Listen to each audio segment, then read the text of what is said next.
चला तर आज बनवूया झुणका भाकर. रेसिपी बघू.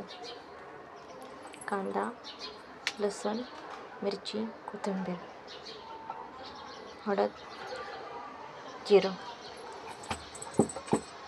कढई ठेवायची, त्यामध्ये ऑइल टाकायचं. थोडं ऑइल छान तापू द्यायचं. ऑइल तापल्यानंतर जिरं टाकायचं.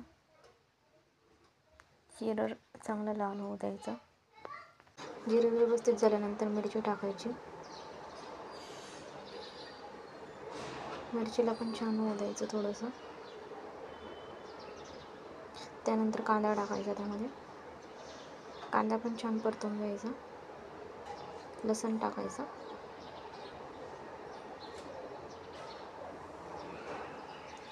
व्यवस्थित लाल होऊ द्यायचं छान.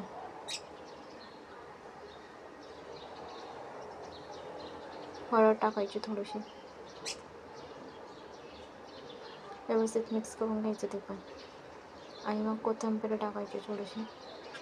ती पण छान ऑइलमध्ये परतून घ्यायची.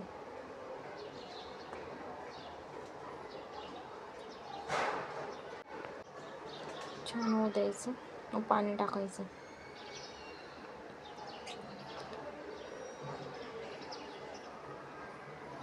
तुम्हाला हवं तितकं पाणी टाकायचं.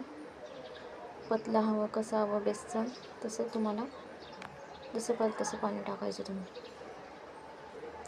पाण्यामध्येच मीठ टाकायचं.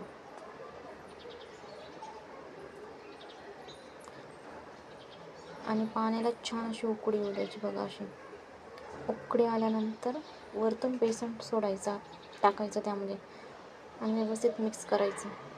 बेसन टाकूनच मिक्स करायचं छान असं. हे बघा मी करते असं. आणि मिक्सच करत राहायचं, म्हणजे गाठ होत नाही त्यामध्ये बेसनाची.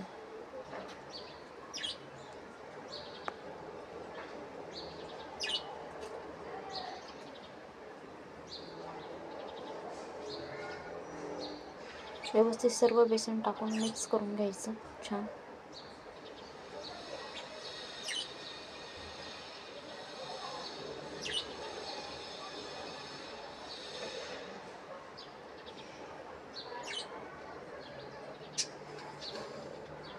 सर्व बेसन टाकल्यानंतर मिक्स करायचं छान.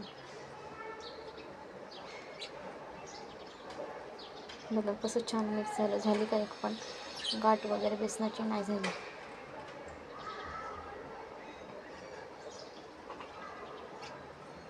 बघा किती छान मिक्स केलं. रेडी आहे बघा आपलं बेसन खायला झुणका भाकर.